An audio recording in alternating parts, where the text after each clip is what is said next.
Excellent. Thanks, Sam. Right, we'll start again. Apologies for the duplication. As I was saying earlier, the participation team, we're obviously trying to promote participation in angling, those obviously underrepresented groups, and obviously those deprived backgrounds of groups. Now, the Angling Trust participation team also organise national events to try and get people into fishing. And particularly through the COVID times, we noted that there's a steady increase in those wishing to improve their mental health and general well-being by partaking in our love of and world of fishing. Angling Trust participation team funded by the two organisations, particularly the Environment Agency through the sale of rod licences, and Sports England. They're there to try and get more people into fishing and more often. So what we're really aiming for is recreational anglers to start their journey and continue fishing throughout their lives. Some of the funding opportunities that there are out there, which are all accessible on the Angling Trust website, the Fishing Improvements Fund, Angling Improvement Fund and Get Fishing Fund. And the Sport England has a smalls grant scheme, which people can complete and submit their requests.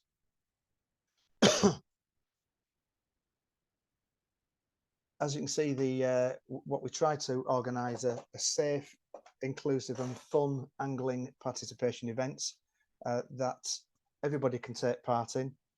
We obviously work very closely with our partners, with national organisations, and we've obviously got the key kind of connect with the angling clubs, fisheries, and more importantly, the ones that deliver those, which are the coaches and the volunteers, to try and get people into this this great opportunity to carry out some form of fishing. You'll see the participation campaigns that we have, which are the Get Fishing campaign, Real Education, and We Fish as One, and that's obviously from the Angling Trust concept. Our partners, such as Get Hooked on Fishing and Canal and Rivers Trust, we all support their programs as well in various ways. And you'll be probably aware that Angling Trades Association all support various angling campaigns and initiatives that we put out there to try and encourage people to take up fishing. Now, the overall participation team, you'll see the regional kind of overview there. That's headed up by Clive Copeland, obviously head of participation. And then we have two managers in the north and in the south. Now, as part of that organisation, we then have the coaching centre manager, who is also the lead safeguarding officer, which you'll appreciate that is a very huge connect with what we do as a day-to-day activity. Angling promotion manager and the marketing manager are looking at means and ways of making it easier for people to access information about fishing and see what we get up to on a day-to-day basis. So that should give you a rough idea of who is within your location. Now, if we're going to plan an event, we need to start thinking about a suitable location or a venue. It's absolutely key that we start to look at some of these requirements, because we do want to have a safe, fun, friendly, and can we dare say it, you know, a memorable one. We'd like to see those young people, if that's what you're aiming for, to catch their first fish, to basically dangle the carrot as such to get them into fishing. So it's important that we select a suitable location which realise a high potential that that individual is going to get an opportunity to catch a fish. Secondly is it's got to be accessible by all participants and have suitable parking in the local vicinity. There's no point in having a car park and then expecting people to walk down a small track surrounded by various vegetation, get onto a riverside and then climb down the bank to get to a peg. It's important that we think about that. The location itself should be easily managed by coaches and volunteers. So what that means is an ideal location would be A facility like Dave's, Dave Rushton's, who we're going to speak to later on, where he's got a particular lake there where we had 27 pegs. It's all level, it's all flat. They've got nice fishing stations. Coaches are literally 4 or 5 steps away from the next peg. It's all level and everybody can see everything that's going on. And we'll talk about safeguarding later on. Last one, preferably the venue should have some form of toilets, access for all toilets, and somewhere where we can protect the anglers should we have an inclement weather. Now that could be something like a gazebo, or obviously it could be a building. General administration that needs to be considered. We'll all understand that anybody under the age of 13 doesn't need a rod license, but anybody over has an obligation to have a license when they undertake any level of fishing. Now, the regional angling development officers can apply through the Environment Agency for a license waiver for your specific event. Now, there are some health and safety considerations that need to be looked at when you're going to run an event, but let's please not put people off about that. We have some very simple 3/4 completed risk assessment templates, and there's always people at the end of the phone that can provide some guidance and support for you to complete that properly. Now, it's obviously advantageous that when you have participants, you need to capture certain information, and it would be suitable to use a participation form which captures the data that we would need. And on top of that, because you're capturing that data, then you'll need a data protection policy. If you feel as though you'd like to take some photographs to advertise your event to post event, then again you'll need to ask people for their approval. So the participation form quite nicely has a tick box which basically says they've seen these 2 policies, and that if you put a tick in the box, then they're content with the policy that we've provided. So we try and make it simple for you. General advertising, well, first idea is the light bulb moment when somebody says, right, we're going to have an event and we're going to put it on at our fishery. We really need to start thinking up front and get it in the diary as quick as we can. We try and say, within as little as 6 weeks, we can put an event together to make sure that we've got venues secured and booked. Excuse me. Request any suitable coaches that are required, or more importantly, try and recruit the right type of volunteer, somebody who's enthusiastic, who has a good understanding and a good rapport with people.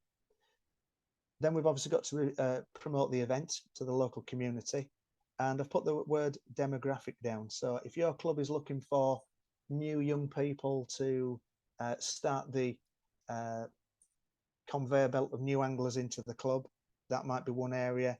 There's many other areas where you might consider that you'd like to discover. You may want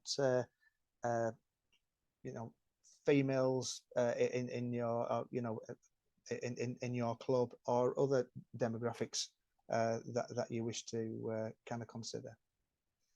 Now, all of this comes with a Get Fishing promotion package where you can get templates as well, where you can basically get your logos, fill your forms out, and get those in and dotted around your community. Now, the Angling Trust can also support you and guide you on some great tips on how you can promote your events more widely through either the Get Fishing events website or some of the social media channels that are used regularly and frequently on a day-to-day basis. So what tends to happen is, if you would like a license waiver, we would provide the information to the Environment Agency, and at the same time, when we've got the dates, the timings, the location, and all that kind of information, we will then send the same document internal to the Angling Trust, and we have somebody, an individual, Caroline, that basically puts all the information onto the Get Fishing event website. So therefore, members of the public can go onto the website and start looking for events in their local area. This is roughly what it looks like. It's just a top screen. You'll notice that we've got the multiple partners, and there's only the top two here, but it covers the whole regions that you saw from the Regional Angling Development Officer's regional kind of map. So angling coaches, if you get an angling coach, generally they will pick up all the paperwork requirements for you and make it a lot simpler. They'll do the risk assessments. They'll consider how they're going to run an event for you. So it's pretty well rehearsed, and they know what they're doing to run events. If you haven't got anybody like that on your club or fishery, then if you follow the Get Fishing Events guide, that can be run by competent anglers. But we do put a caveat in there that if you are coaching people under the age of 18, then we do highly recommend or advise that you do that in the presence of the legal guardians of anybody under the age of 18 at all times. Where volunteers deliver these events, it'll be quite surprising that how much energy and enjoyment some anglers and volunteers get out of this. And sometimes it's a perfect springboard for them to decide that they might actually want to go in and get some form of coaching qualification. If that's the case, then talk to your Regional Angling Development Officer or go straight to the coaching scheme centre, and they will provide the information that you require for those individuals. There's various initiatives where we can try and reduce costs and so forth, but get in contact with them, we'll provide that advice and guidance. Access to funding and tackle. Excuse me. As we said right from the beginning, it's about introducing new people to fishing. You need a reasonable amount of equipment to use for the anglers, but we've got to try and prove that angling is really simple and it's very inexpensive. New anglers don't need to be deterred from jumping on the fishing journey. So try and think about, as it says there, there's an example there for coarse angling. But yeah, 4-meter whips with a bit of elasticated whips and some terminal tackle and some very basic equipment can get young people started very, very quickly in the margins for small silverfish. And that first fish is what we're aiming to try and catch and see the joy on the faces of those young people. As they move through their journey, then obviously they may want to try different types of equipment. So again, please contact your regional development officers, and they'll be able to support to try and assess your resources and try and get the equipment that you require. And even if there's a requirement through some funding application, then at least if you start the good communication chain, we'll try and provide that support to you. Most regional development officers do have their own equipment, but you know, that can provide some support. But it's wise if we get yourselves to get some equipment and you can be self-sustainable. Running coached events, then it's pretty straightforward. If you've got a coach, they'll know what their standards and requirements are, but generally they can provide support for participants at any one time. The level 2 coach is a lead coach, and they will do all the necessary documentations, as we stated before, and they will actually manage the event. Where guardians are present, we always ask if they can be used to provide additional safeguarding at the fishing stations. So let's just give you a rough idea, and you'll see some names that are familiar here, Dave and both Daves actually.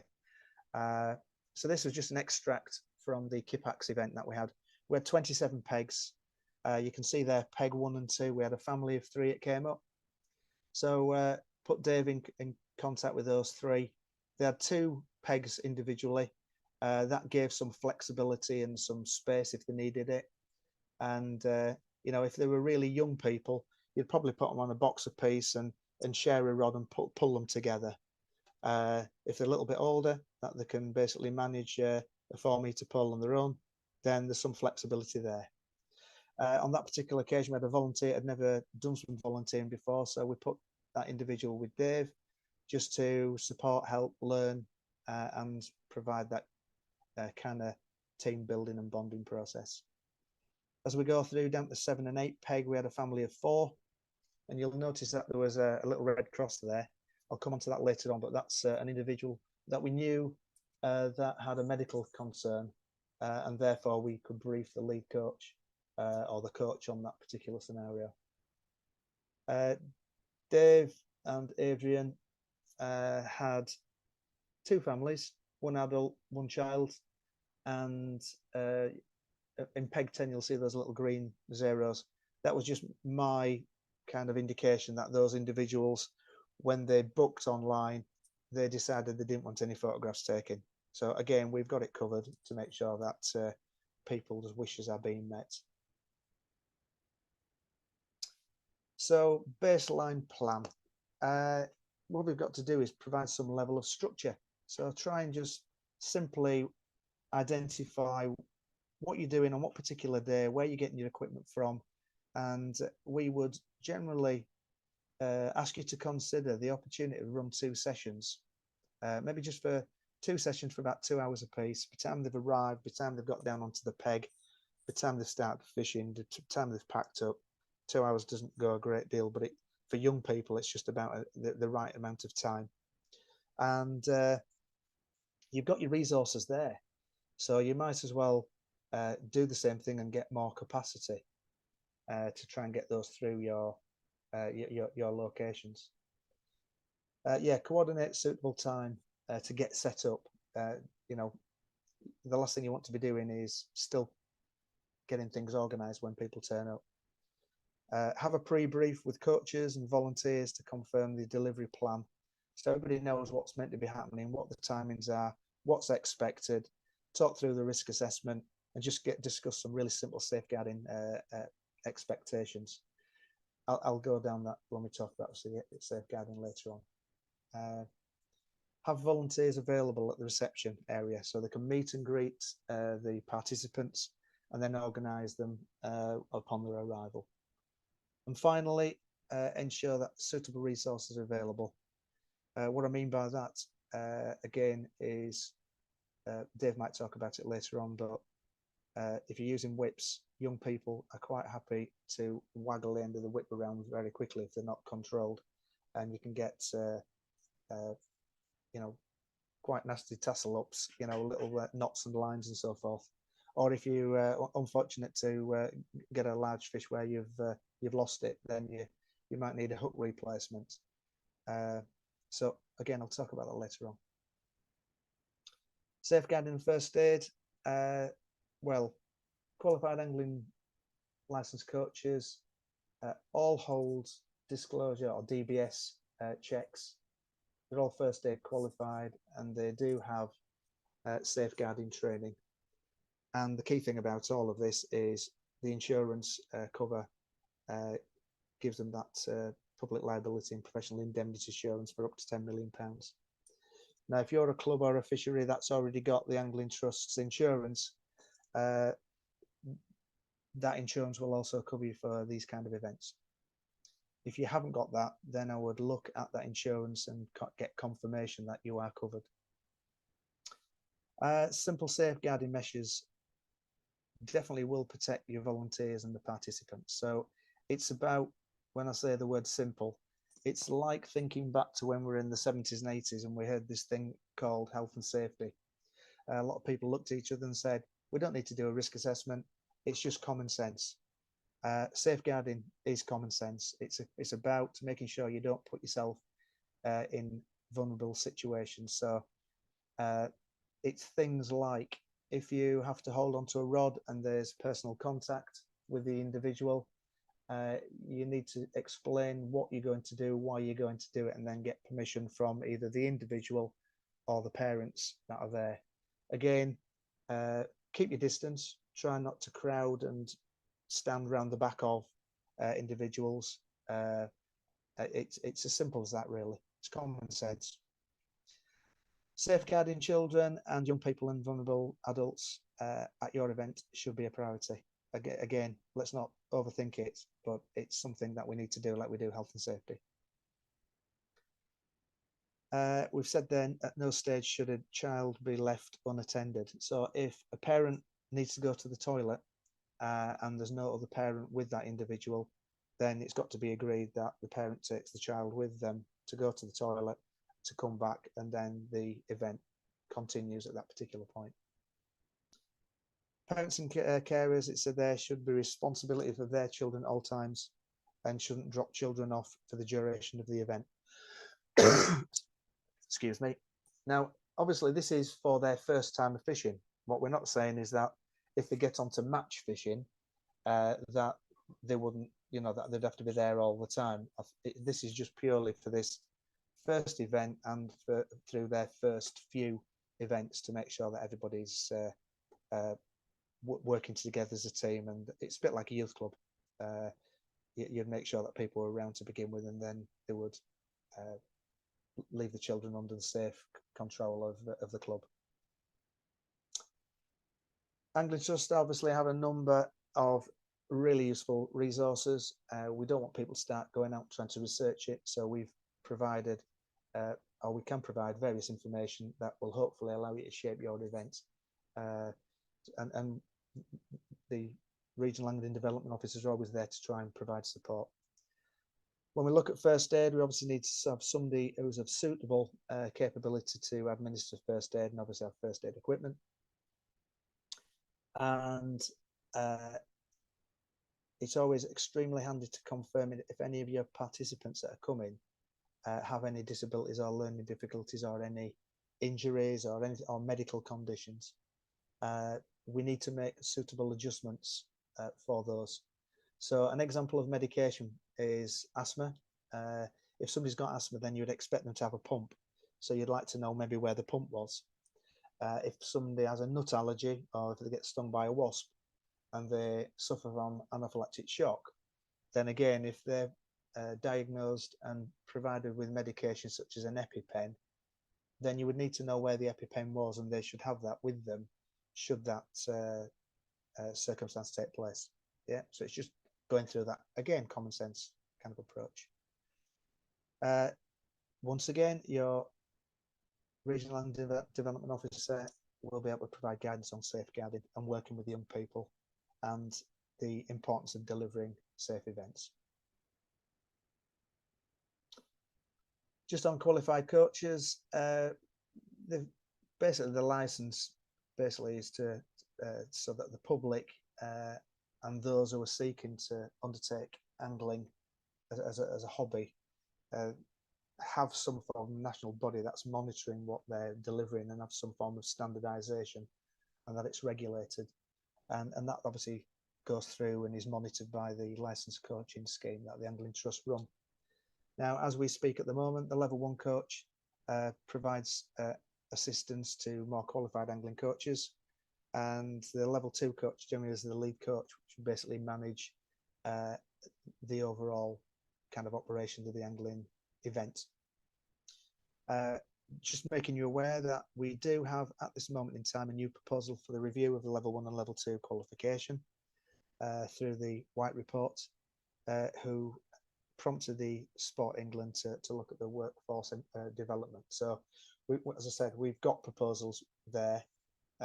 We're just waiting for confirmation we can go ahead with that, which we're looking towards August to continue with the coaching programs.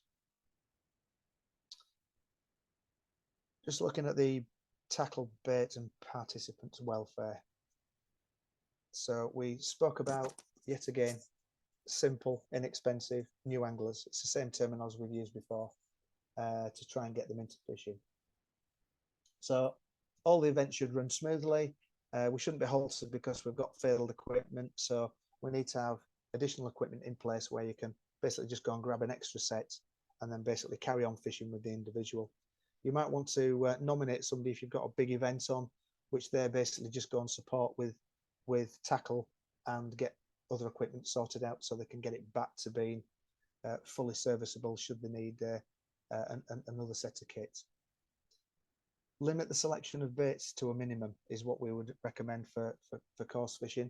So an example would be single simple feed of maggots, closing the margin, dropping the maggot with obviously a rig on top, just to pick up those small fish and start feeding with a chance of getting something a little bit more exciting at a later time.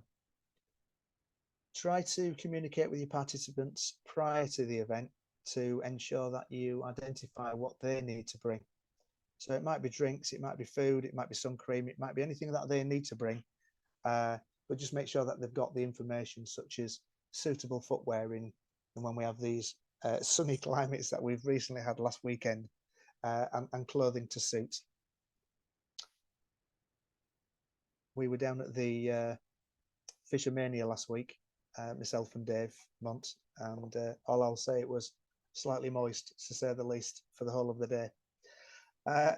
Again, risk assessments, it may say that there's got to be a requirement for caps and glasses, so therefore either ask the individuals to bring them or basically provide suitable equipment for that.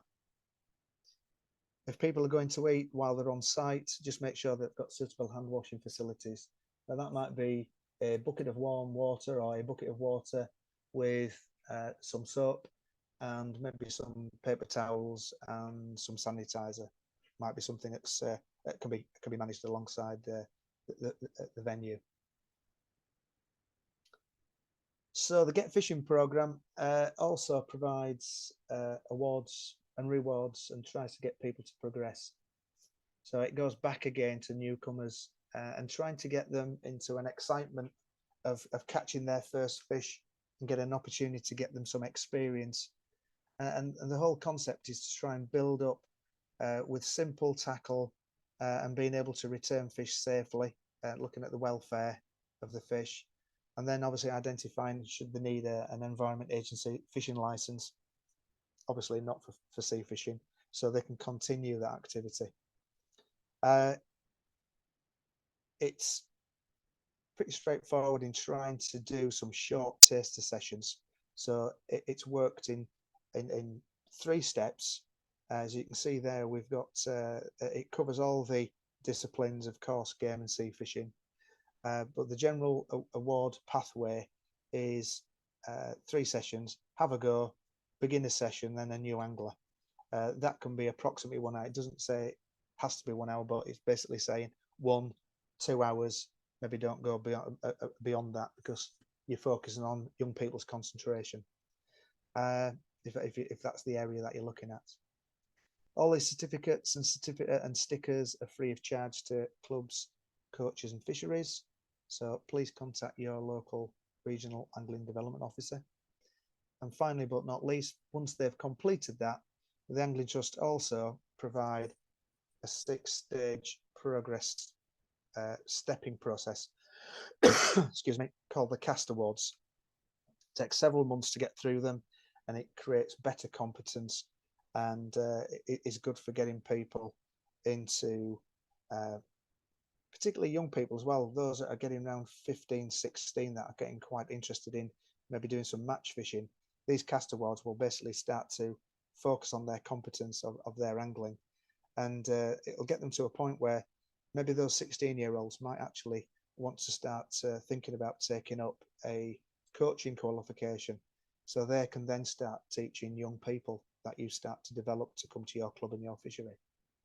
It's just an idea and a concept which is regularly used and is found very useful. Nearly there, folks. Event feedback surveys and participants. You can understand if you run one event per year, it won't have the same impact as than if you ran multiple events per year. Running a series will obviously give the opportunity to your local community to participate in an angling event, to pick up their skills and their confidence. And obviously at that point they might have an opportunity then to join your club, or buy a day ticket on the venue. So again, try and create the incentive to encourage people to join your club, or get them to come back to the fishery. This is a great opportunity then to maybe provide some a simple offering if you have the space to do this, where a free junior membership would be given with every full-time adult picking up membership. What great things would be if we could get families sitting on the riverbank or on the club water fishing together at the weekend when they've got time together. Others could be vouchers or money off day tickets or some level of discounting if you've got shops. It's just incentives to try and get people back to your location.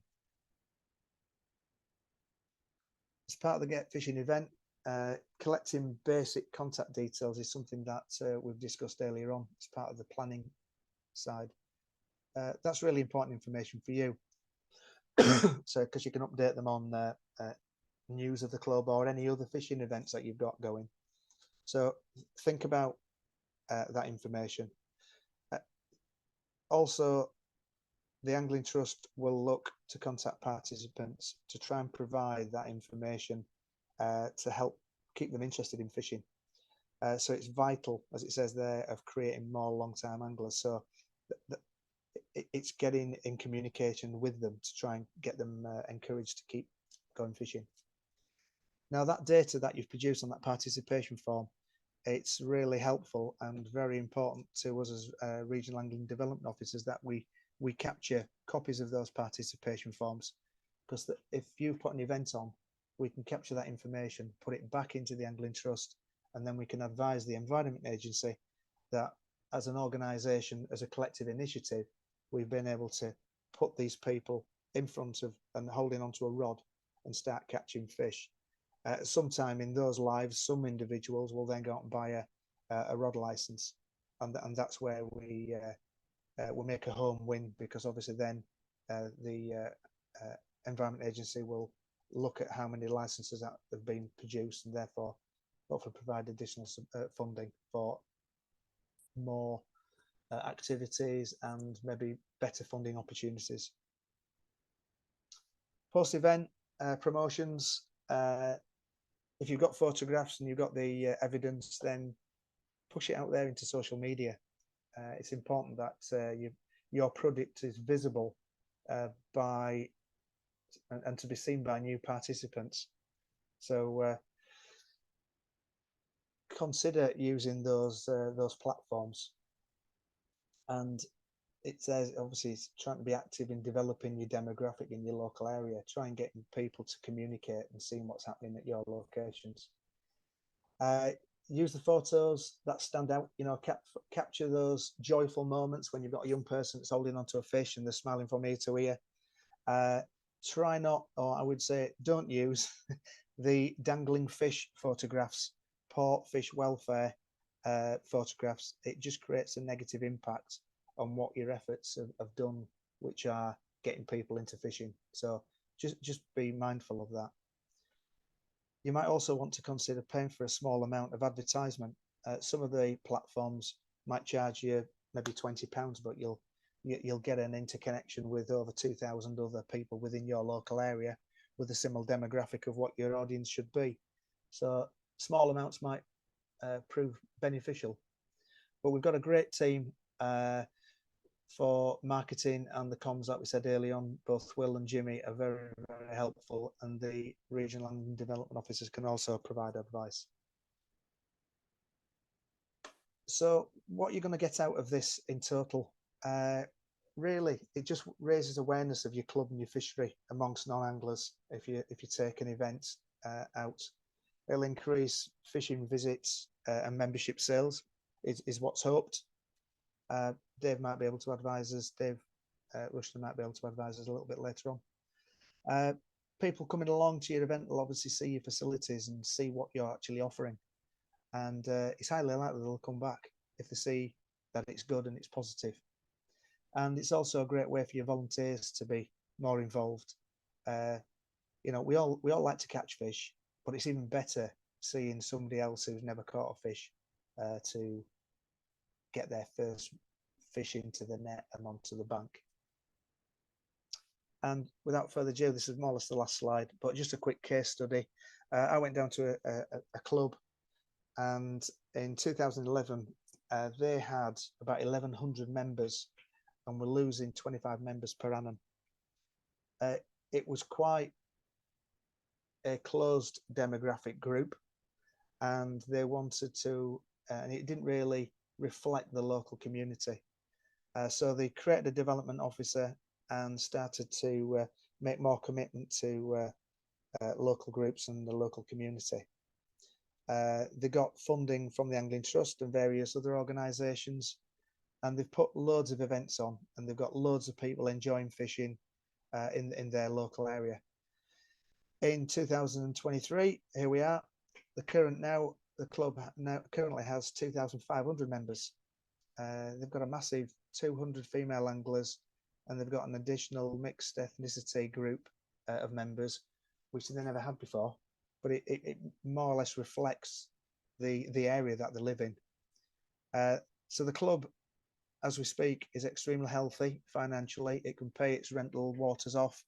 It's sustainable, and a huge part of the local community structure. A lot of people would miss it if it just closed tomorrow. So that's hard work and some effort, some simple effort to begin with, but over a period of time, that's dedication that's kind of proven to be successful. That really is the end of the presentation, but I'll just show you these links and contacts for more information. There's lots of link logons there, or links to websites, which I'm sure Sam will be able to come in a moment and identify how this will be accessible on the system.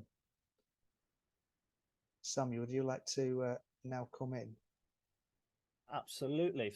Thank you very much for that, Dave. That was, I'm sorry, Mark. That was very comprehensive, and a lot of good take homes there with how the participation team can support clubs and fisheries with running participation events and avoid many of them potential pitfalls. Yeah, I'll be sending out after this forum an email that will contain a PDF document of this PowerPoint presentation. So all of those links there will be available for our attendees to access. I'll just so for our second part of tonight's virtual forum, obviously, as we touched on at the start, recently there was a participation event run with Leeds and District Angling Club at their Kipax fishery. And the next part of this virtual forum is going to centre around just a little reflection on the ins and outs of how that participation event came about, the support that was offered, and we've got Dave Rushton himself here from Leeds and District Angling Club to sort of offer a club official's point of view on the event itself and how it went from the club's perspective. So I'll just share my screen.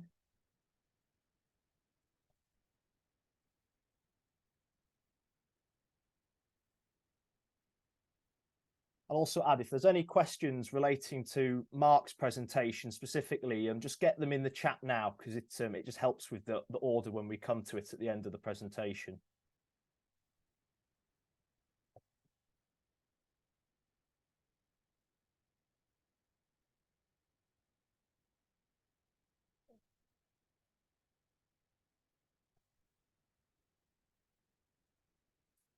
Is everybody able to see the screen that I've just shared? If Mark, Dave, and the other Dave could just come in and confirm.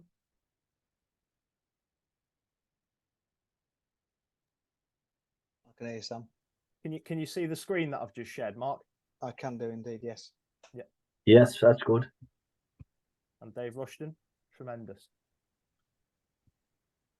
So, guys, how was the idea to run the Spring into Fishing event at Leeds Kipax Fishery? How was the idea to do that event as a partnered initiative? How did it first come about? Oh. I think Dave's muted. Dave Rushton's muted at the moment.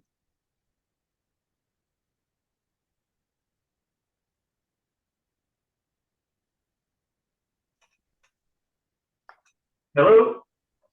Hello, Dave. Can hear you loud and clear. Good. I can see you, but I can't see myself. But there you go. It's modern technology. Don't forget, Sam, switching me on and off because I can't do it. I almost forgot them, Dave. My apologies. Right. Yeah. Does Dave Munt want to mention how it all started, or do you want me to run through it? Yeah, I can if you wish. Yeah. We'll let Dave Munt kick off. Yeah. Well, initially, how it first started was we have our volunteer bailiff services, and our local officer for Yorkshire, the North East, Kevin Woodcock, had said he was popping up to see Dave Rushton, Leeds president, and I thought, well, it'd be a good idea if I invited myself along. And I heard about Dave, and he was known as quite a bit of a gentleman, so he wouldn't mind me gate crashing. So we popped up to Wetherby, met in a cafe, and I mentioned to Dave that we often are asked, is there any events in the Yorkshire area, and maybe one of his waters would be good for this sort of thing. And yes, he did. He mentioned a couple of waters, and Kippax being one of them. And it happened just a few days later. A very active coach, Jamie Holders, local Yorkshireman, got in touch. His wife works for the St Gemma's Hospice, and he was looking to run an event somewhere. We linked him up with Dave, and it just followed through really smoothly. And that was the first event at Kippax last year, which was a great day, wasn't it, Dave? Yeah. I'm assuming I'm still audible. I think the thing is, as an organizer, and I'm sure a lot of people on the forum tonight that's listening are all those guys in the club that do organising. Now, I know sometimes it can be sort of difficult, time consuming, and you just listening to Mark's presentation, you can sort of worry about how many hoops you've got to jump through. But I was very fortunate with Dave Munt. Obviously bought him a coffee and twisted his arm up his back, and Dave got involved and helped us out enormously, as did Mark. So they did all the organising for us, really, or 90% of it, all the risk assessments, the DBS, the tackle, the bait, and everything else, which left us just to sort out some volunteers, the venue, and just make sure that the day went well, really. Fantastic. We'll turn over to the second of tonight's preset questions. So, guys, what was the approximate lead time between the initial planning of the Kippax event and it actually taking place? Just in case some of the prospective sort of angling club and fisheries representatives in our audience tonight might be thinking sort of how far they might have to plan ahead if they want to run a participation event with the Angling Trust. Do you want me to pick this up, Dave? Yep. So it was obviously we'd been in contact with Dave Rushton at obviously Leeds at Kippax to talk about events. We'd also got an event which was coinciding with like a national fishing activity, which was springing to fishing. Dave Munt initially spoke to Dave Rushton in February with a viewpoint of running an event at the back end of May, the 30th of May. So I know that's a long lead time, and that wouldn't be as long as that normally, but from the time when we'd kind of all agreed to it, which was early mid-February, until the 30th of May, that's like 13 weeks. We had a really leisurely long time frame, which allowed us to scrutinise what we had to do. Now that was obviously met by myself, Dave Munt, and Dave Rushton meeting up on site, doing a risk assessment of the facilities, looking at the venue, and just basically working out what the site had and what Kippax Club could provide us with, such as volunteers and facilities. And then myself and Dave worked out what we needed to provide and provided that package to deliver it on the 30th of May, where we had in excess of about 57 people turn up within the day. Fantastic. So I guess this is a question more directed for Dave Rushton. Dave, what did you feel sort of were the main advantages to working with the Angling Trust compared to perhaps trying to run an event independently? I mean, have Leeds tried to run participation events independently in the past? Well, for fear of repeating myself, we haven't, no, and that's because we are all of a certain age, wrong side of 60 and old-fashioned, and the thought of having to organise something else along with all the other things you're trying to organise tends to be a bit off-putting, really, and it is a shame, and I'm almost sad to admit it, but I say the massive bonus for us was Dave and Mark getting involved. Now, I don't know whether they get involved with everybody that's running a Get Fishing event or the other RADO guys in various parts of the country do. I'm sure they can't put themselves about everywhere. But if you can get hold of one of these guys to come and help you with your event, it just takes a massive weight off your shoulders. As I say, they do everything for you. They come down to help you with the risk assessment, all the coaching, everything really, the DBS. And of course, you listen to Mark's presentation and people are probably thinking, goodness me, all that admin to do and all the paperwork, and it just almost overwhelms you.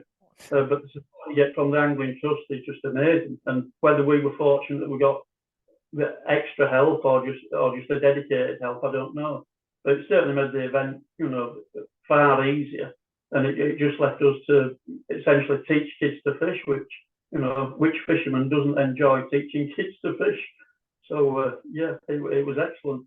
Absolutely, I can confirm it was extremely enjoyable to be one of the coaches at that event, Dave. It was a wonderful day. So, I suppose, did the event successfully introduce new people to the sport and help reach prospective club members? It's one that can be opened up to everybody on the panelist board. Yeah, well, so I can confirm it was certainly a massive success. We had all the kids turn up with the parents. We had 2 sessions, as I mentioned, the session in the morning, the session in the afternoon. I can't quite remember the numbers, but I think Mark said 57, so that's maybe including the parents as well. And we had, out of all those, I think we got about 11 junior members, and we actually got 4 adult members as well. And what was quite funny, whilst it was primarily for juniors, towards the end of the session, the parents were snatching the rods off the kids, and we had to say, look, this is for little Johnny, not you. And the parents said, let me have a go. And of course, once they took 1 or 2 sizable carp and the elastics shot out, it was quite interesting. Absolutely, it was a job trying to keep the dad of the little boy that I was coaching initially to leave the young lad to concentrate and have a go on himself. Right. So, is there any advice you can give other clubs, Dave, considering partnership with the Angling Trust to develop grassroots angling? Yeah, as I say, it's the guys out there. It will seem daunting. Well, I think it will seem daunting to the people who just listen to the presentation. But don't let that put you off. The reward you get is just massive, and it's maybe a bit selfish, but on a personal front, when you see that little kid catch the first fish and got a big beaming smile, and they're jumping up and down, the parents are taking photographs, it's just worth all the effort. So don't be fazed by all the sort of rigmarole you've got to go through, which maybe we didn't have to go through, back in the 80s when we were all a bit younger, apart from you, Sam. But yeah, just get in touch with the regional development officers, get in touch with Mark, get in touch with yourself, and say, look, we're thinking about arranging an event, but we are a bit concerned about all the paperwork and what we have to go through. Can you give us a hand? And I'm sure if you guys can spare some time to help people out, it won't be as daunting as perhaps I think it is. But yeah, I'd 100% recommend it. We're doing another one on Friday with Jamie and the kids from St Gemma's, which is a cancer care organisation. And I've got 6 lads who have I asked for volunteers, and within 5 minutes they said, put me down. What a fantastic day. So yeah, and again, all supported by the Angling Trust. So in a nutshell, don't be put off. Get in touch with the Angling Trust and get the lads to help you out. So I think we can all agree it's a very special feeling when you can see someone sort of like reciprocate the enjoyment of fishing and sort of like the when you can share that passion and see it benefit somebody in such a clear way. It brings a lot of pride and joy. Yeah, just supporting what Dave's just said there. I've been to a number of recent events which have been run by clubs, predominantly all volunteers. You know, the event's been run suitably. You know, it's a safe event, fun event, and the participants have thoroughly enjoyed it. And I've had people, some of the volunteers, come up to me afterwards and said, "How can I do this more often?" Because the joy that I've had in sitting down with those, either those young people or those people that have got special educational needs, or those people that need welfare support, you know, or you know, that kind of area, it can be very rewarding. So, you know, I'm not trying to sell it. I'm just basically telling you what I see on the floor on a regular basis. As you touched on in the presentation, Mark, quite often the volunteers are keen to sort of get trained up and become coaches afterwards. I seem to recall the Get Fishing Fund can help support that as well, can't it? Yeah, there's a number of kind of programs that are in place. I kind of lingered on that one. For example, there's a bursary form which can kind of reduce the cost of a course by 50%.